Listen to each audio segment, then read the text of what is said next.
بفرمایید حلیم اصل گوشت، حلیم اصل کشدار ایرانی. انقدر درست کردنش ساده هستش که باورتون نمیشه. فقط یه چند ساعتی تایم میخواد. بچه ها ببینید حلیم یعنی این. وقتی که با قاشق برمیداری بعد اینطوری کش بیاد، به این میگن حلیم عالی. مواد لازم: گندم پوست کنده 300 گرم، گوشت گردن گوسفندی 300 گرم، پیاز کامل 1 عدد، کره و یا روغن جامد 150 تا 200 گرم، کنجد و پودر دارچین برای تزیین. دوستان گندم رو من شستم با آب ولرم، میذاریم برای حدود یه شب تا صبح بمونه و خیس بخوره. بعد از اینکه گندممون یه شب تا صبح خیس خورد، آبش رو میگیریم، گندم ها رو خالی میکنیم داخل یه قابلمه. گوشتامون هم خالی میکنیم. دوستان شما میتونید گوشت رو جداگونه هم بپزید، ولی من با گندم میپزم، هیچ فرقی نمیکنه. یه پیاز، مقداری نمک، آب اضافه کنید به قابلمه و میذاریم این آروم آروم بپزه تا کاملا گوشت و گندم پخته بشه.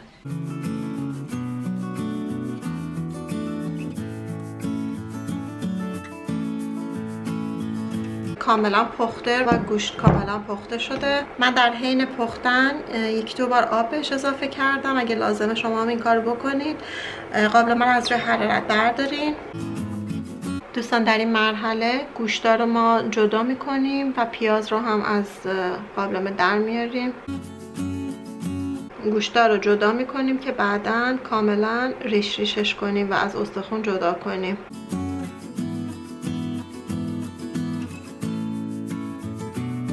خب دوستان اجازه بدید این گوشتا خنک بشه و بعد استخوناشو جدا کنید و ریش ریش بکنید. دوستان در این مرحله با استفاده از دستگاه پوره کن یا گوشتکوب برقی گندما رو کاملا پوره میکنیم.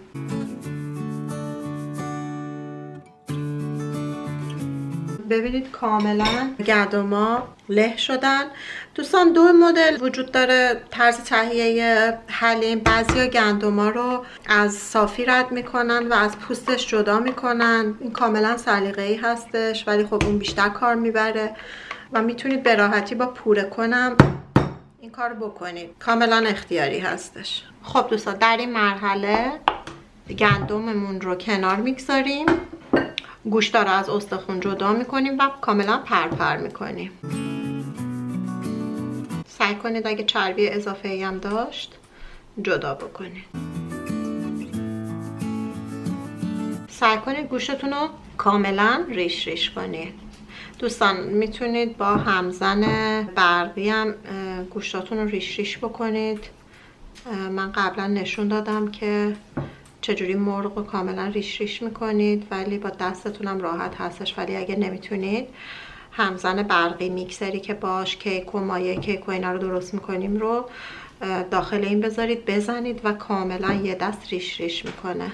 گوشت ریش ریش کردنش خیلی راحت تر از مرغ هستش. من بیشتر برای مرغ، سینه مرغ از همزن استفاده میکنم برای ریش ریش کردنش. خب دوستان گوشت رو به حلیممون اضافه میکنیم. اگر حلیممون سفته که الان مال من یه مقدار سفته، میتونیم مقداری آب جوش اضافه بکنیم. کره یا روغن جامد 150 تا 200 گرم اضافه کنید. من 150 گرم اضافه کردم. مقداری آب جوش اضافه میکنیم. انقدر قشنگ هم بزنید تا مواد با هم مخلوط بشه. دوستان ما الان اینو روی حرارت برمیگردونیم. با حرارت ملایم انقدر هم بزنید تا گوشت کاملا باز بشه و حلیممون جا بیفته. میبینید که کاملا حلیم داره حالت کشدار پیدا میکنه. به هم زدن ادامه بدید تا کره کاملا آب بشه و همه چی مخلوط بشه. هر چقدر که فکر کردین نیاز هستش میتونین آب جوش اضافه بکنید. دیگه دوستان این حلیم تقریبا آماده هستش. میتونیم برای سروینگ داخل ظرف مورد نظر بکشیم. این حلیم رو دوستان شما میتونید با کنجد، دارچین، شکر تزیین بکنید و سرو بکنید و یا زمان سرو اگر نمکش کمه میتونید نمک اضافه کنید، اگر میخواید بدون شکر سرو بکنید. شما دوست دارید حلیمتون رو با چی سرو کنید؟ با شکر، با نمک یا با چی؟ من عاشق شکرم، دوست دارم با شکر سرو بکنم.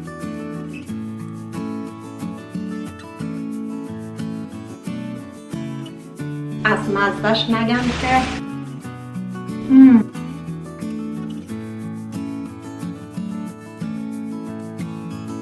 پرفکت، بهتر از این نمیشه.